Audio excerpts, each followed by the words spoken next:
Welcome to the One Job, One Offer Coach. Brought to you by myhdcareer.com and HD Career Consulting. Hey, Bree here, your One Job, One Offer Coach. And I just wanted to check in with you before we get started. If you're struggling to do work happy and you're trying to figure out how to be the best human at work and at home that you're meant to be, you're in the right place. We're about ready to get started, so grab a pen and piece of paper, and I'll see you on the interwebs.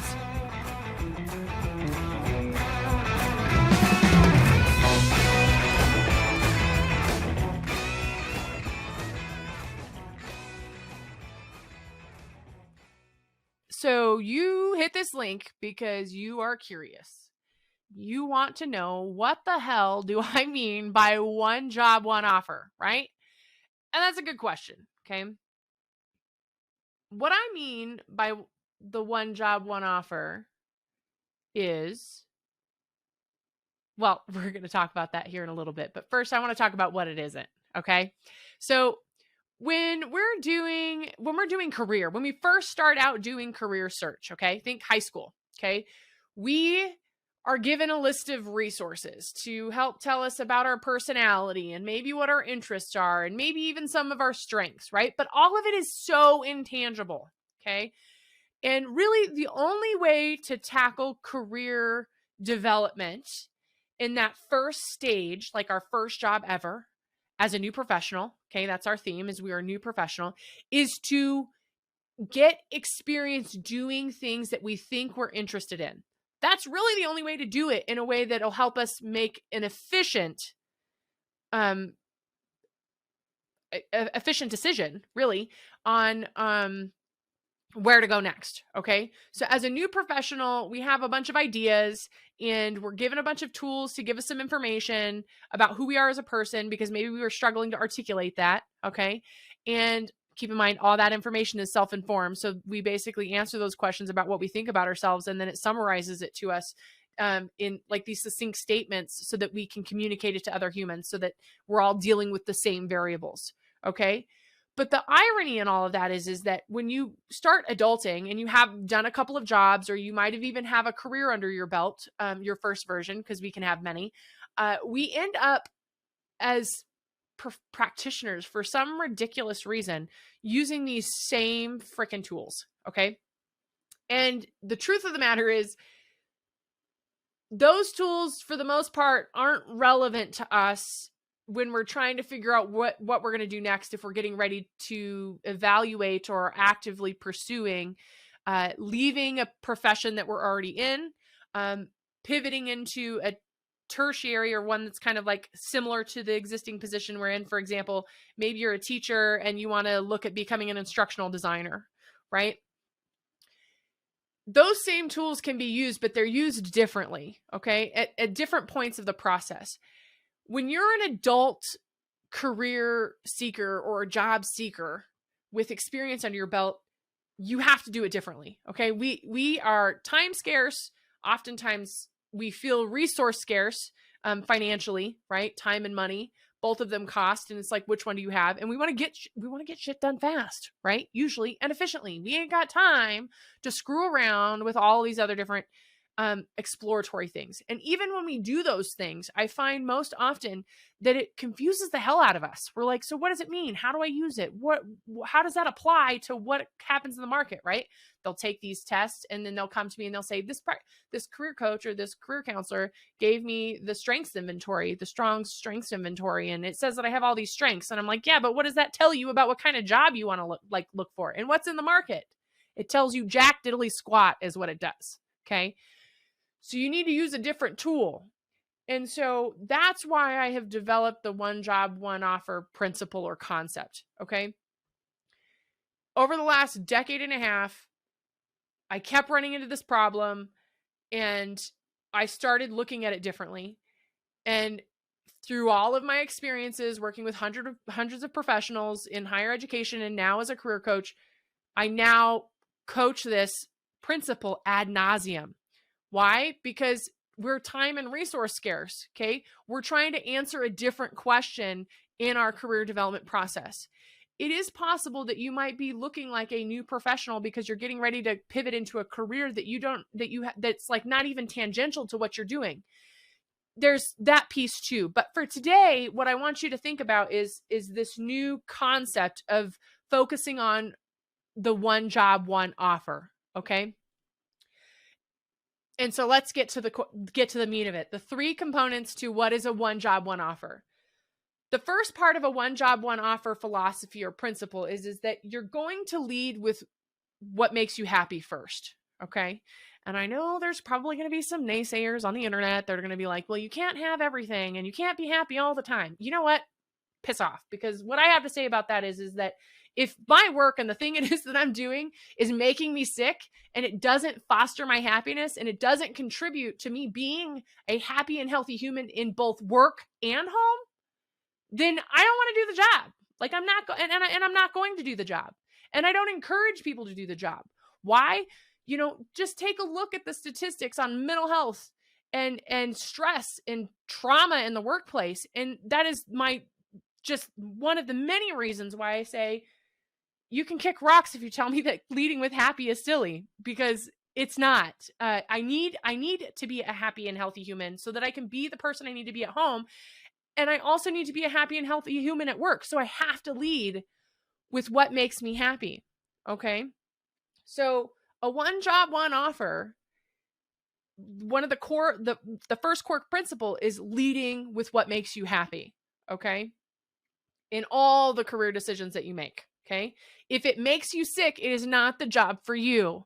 If you are really good at work and really shitty at home, honestly, I really think we should take a look at that, because there's balance. We have to have both. They play together. Okay. So you need to be happy and healthy and functioning in both spaces to sustain something over time. Okay. The second one is that a one job, one offer is defined by data. Okay. So I want you to take a step back for a second. I want you to close your eyes and I want you to imagine this. Imagine you are trying to get into a new career. Okay. Completely new field. And you have went and talked to some friends and you're like, hey, I want to try, I don't know, what's a good one to look at? I'll use project manager. That's always a really good one, because there's project management as a field and as a profession, but then, there's all these positions that do project management within the scope of their role. Okay. And you talk to a friend and they have some kind of familiarity with project management. And you're like, I want to become a I want to do project management. And they're like, oh yeah, you're so great. Okay. You're totally good at this thing. And yeah, you're totally good with projects. I love working with you on projects. Okay. And you run down the line and you get a collection of yes peeps. Okay. And they should be your yes peeps, because they're your friends, they're your family, they love you, they support you. And then you come to me and you say, Bree, I want to be a project manager. Okay. And I say, perfect. Tell me about your project management experience. And then you tell me, oh, I've done some event planning. I've taken on a couple special projects. What else have you done? And I do everything with like a project management style. Okay. I'm a program manager. Your title is program manager, but you're a project manager. Okay. And I say, okay, so do you know anything about Six Sigma? Do you know anything about Kanban? Do you know anything about, what's another one? We'll stick with those two. There's a couple of others, and there's, construction project management, IT project management. Okay. These are all certifications that are highly not only recommended, but most often required in project management positions. Okay. So are you talking like, what kind of project management are you doing? And you're like, oh, well, I was a project manager in public administration, and now I worked a little bit with construction. And so I want to be a PM in a private company leading construction projects, because maybe you handled the projects process for permits at the city office. Okay. As a program manager. Perfect. I love it. However, where's the data that says that you have that background and experience? We start taking inventory, right? And we start matching that data. Maybe we find out after we take inventory of your work history that you actually do have construction management experience. That's how you ended up in that permit position to begin with. Great. That's exactly what we're looking for, is the data to reinforce that you have the skill sets and experiences to get you into that one job, one offer that you're targeting. Okay. Which brings me to my last point. Okay. Kind of went down a rabbit hole there, but it dovetails into the third one very well. Okay. And that's quality over quantity.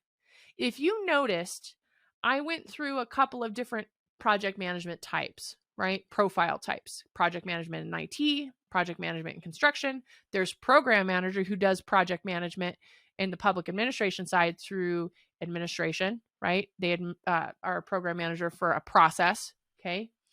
But my point is those are all different profile types. So then I say to you, I say, you need to get specific, because we want quality, not quantity.